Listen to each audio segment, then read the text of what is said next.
Up to 95% sale tax हम with in the law यानी कि सेल टैक्स रूल के अंदर रहते हुए किस तरीके से बचा सकते हैं, कौन सा लॉजिक और क्या ट्रिक हम यूज़ करें, किस तरीके से प्लान करें कि हमारा जो सेल टैक्स है वो बच जाए। आज के इस छोटे से टॉपिक के अंदर हम इसको स्टडी करेंगे। आप देख रहे हैं प्रैक्टिकल लर्निंग हाउस, मैं हूं फ़हीम महबूब। वापस आते हैं टॉपिक के ऊपर।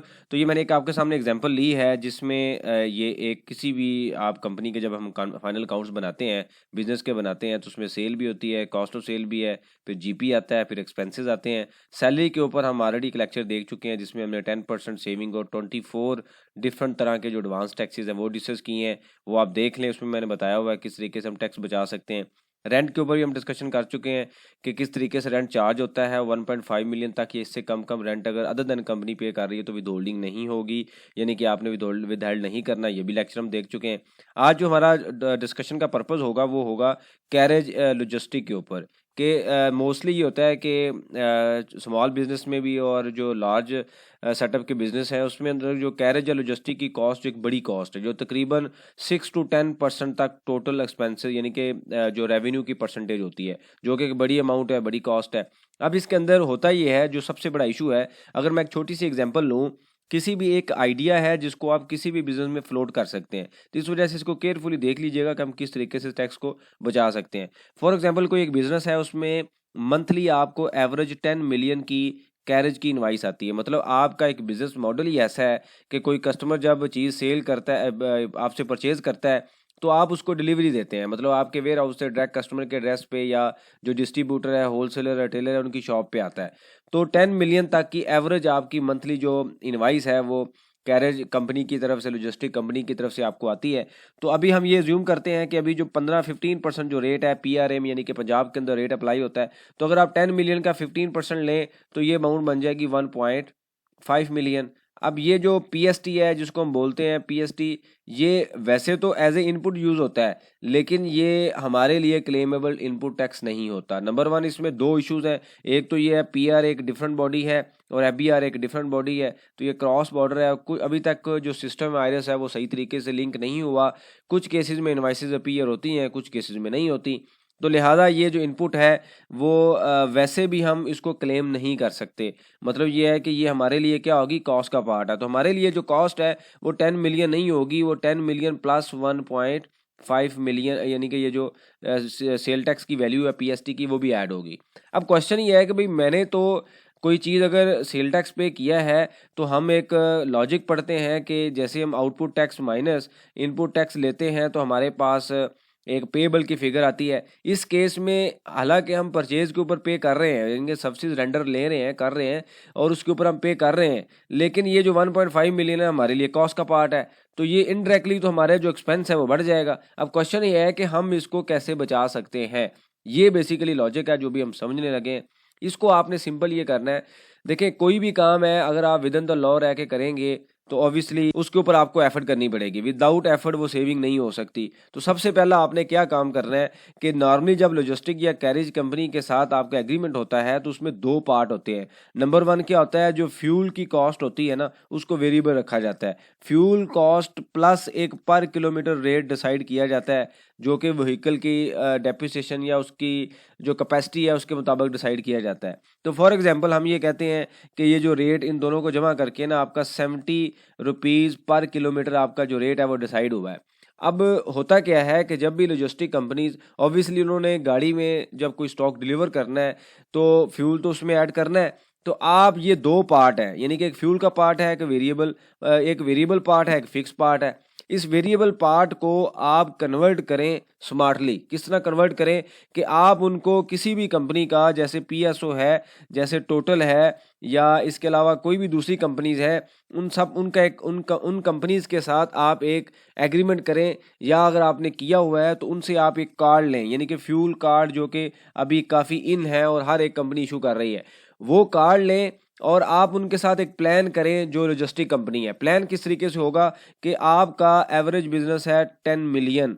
अब आप ये कहते हैं कि भाई इसको आप दो हिस्सों में डिवाइड कर लें। फर्स्ट स्टेप में कि 5 मिलियन का हम आपको फ्यूल देंगे और 5 मिलियन की आप हमें इनवाइस कर देंगे। अब 5 मिलियन का फ्यूल कैसे होगा, डिवाइडेड बाय इस पे जो रेट है उसको करें, तो लेट्स से हम ज्यूम करते हैं कि 15,000 लीटर का आप इनको कार्ड दे देंगे। अब ये लॉजिस्टिक कंपनी है, इसने ऑब्वियसली जब आपको सब्सिडी देनी है, गाड़ी चलानी है, तो उसमें फ्यूल भी यूज़ करना है, तो आप उनको एक पोर्शन में यानी कि जो 50% का पोर्शन है ये आप उनको क्या दे रहे हैं, कार्ड दे रहे हैं।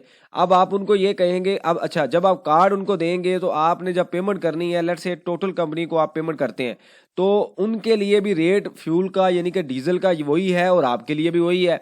तो इसका मतलब ये हुआ कि आपने लेट्स से रेट है 300, तो आपने भी 300 पे करना है और इस कंपनी ने भी जब डीजल बाय करना है तो 300 पे करना है। यानी कि इसके अंदर कोई इनपुट नहीं है, कोई आपके लिए एडजस्टमेंट नहीं है, ना उनके लिए ना आपके लिए है, क्योंकि इसके ऊपर डीजल के ऊपर या फ्यूल के ऊपर तो अभी कोई सेल टैक्स ही नहीं है। तो इस वजह से ये 300 आप जो वैल्यू है 5 मिलियन की, ये आप टोटल पार्को कंपनी को पे करेंगे, जो कि पूरी होगी। और उनके पास जितनी भी ऑयल की कंपनी है, उन सब के पास, पेट्रोलियम की कंपनीज है, उन सब के पास एग्जम्पशन सर्टिफिकेट भी है, तो आप एक पोर्शन टोटल पार्को को पे कर देंगे। अब इनडायरेक्टली जो लॉजिस्टिक कंपनी है उन्होंने तो वो 5 मिलियन रिसीव कर लिया, मतलब टोटल था 10 मिलियन, 5 मिलियन उसको मिल गया फ्यूल के थ्रू, और 5 मिलियन के ऊपर आप क्या करेंगे, वो आपको 15% या 16% चार्ज कर देंगे, जो कि बन जाएगा 8,50,000। ये 15% एग्जाम्पल हम ले लेते हैं, तो जो कि फिगर बन जाएगी 7,50,000। तो आपने क्या किया, स्मार्टली 15 लाख से 1.5 मिलियन से आप 750K पे आ गए, यानी कि 7,50,000 आपने इनपुट टैक्स नहीं चार्ज होने दिया और आपकी सेविंग होगी। अब होगा क्या कि लॉजिस्टिक कंपनी को आप ये कहेंगे कि भाई देखें, आपने फ्यूल हमसे लिया हुआ है, अब आपका काम है आप इसको मैनेज करें। वो जैसे भी मैनेज करें, किस तरीके से भी मैनेज करें, डिफरेंट वेज है मैनेज करने के, वो उनको मैनेज करेंगे। आपको जो ही है उनको आप कहें कि आप भाई 5 मिलियन जो सब्सिडी की वैल्यू है, जो एक पोर्शन हमने फ्यूल के थ्रू दिया है, एक जो ये पोर्शन है आप इसके ऊपर पीएसटी चार्ज करें, सेल टैक्स चार्ज करें, और वो 7,50,000 यानी कि 15% के हिसाब से जो भी वैल्यू एक्चुअल बनती है वो आप हमें दें, हम आपको पे कर देंगे। तो आपने क्या किया, जो आपका बिजनेस था उसको 2 पोर्शन में डिवाइड किया। एक पोर्शन जो था वो फ्यूल की फॉर्म में तो जाना ही था, उस पे ऊपर सेल टैक्स आपने चार्ज नहीं करवाया। जो रिमेनिंग पोर्शन था उसके ऊपर आपने सेल टैक्स चार्ज किया, और आपने मंथली इनवाइस से 7,50,000 रुपये का जो अमाउंट है वो बचा लिया सेल टैक्स की फॉर्म में, जो कि आपका कॉस्ट का पार्ट था। अब इसको अगर एनुअल आप लेके जाएं तो अच्छी खासी फिगर बन जाएगी, तकरीबन 8-9 मिलियन के करीब, 7-8 मिलियन के करीब ये फिगर बनती है। इससे अगले स्टेप पे भी एक स्टेप है जो कि हम अगले किसी लेक्चर में डिस्कस करेंगे। अब आपने इस तरीके से जो भी आपके हेड हैं, ये एक इसके ऊपर सैलरी के ऊपर, रेंट के ऊपर, ये कैरेज हमारा अगला पोर्शन था। इसके बाद मैं मार्केटिंग पे बताऊंगा कि हम मार्केटिंग पे सेल टैक्स कैसे बचा सकते हैं, क्योंकि ये भी क्लेमेबल नहीं होता एडवर्टीजमेंट वाला।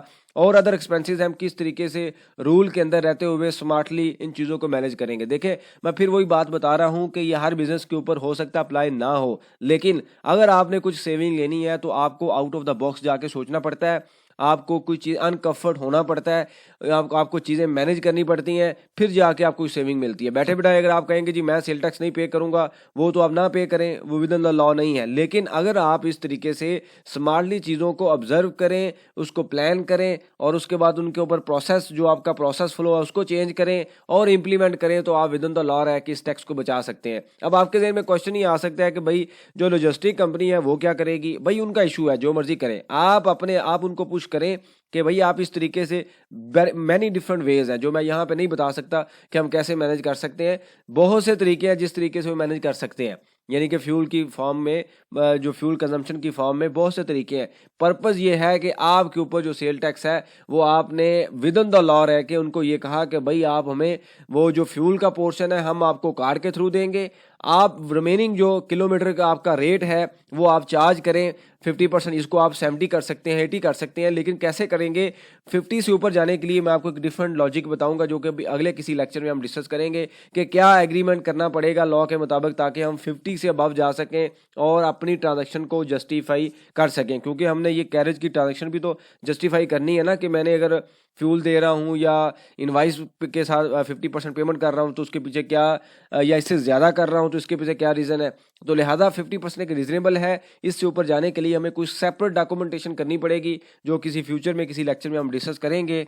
और इस तरह आप सारे प्रोसेस को रिव्यू करें अपने बिजनेस में रहते हुए, ताकि आपको मैक्सिमम सेविंग मिल सके, जो कि हमें लॉ के मुताबिक मिलनी चाहिए। इससे कोई रेलिवेंट क्वेश्चन हो आप मेंशन कीजिए, उसके ऊपर हम डिस्कशन करेंगे ताकि जो लर्निंग का प्रोसेस है ये कंटिन्यू रहे। थैंक यू वेरी मच, जज़ाकल्लाह।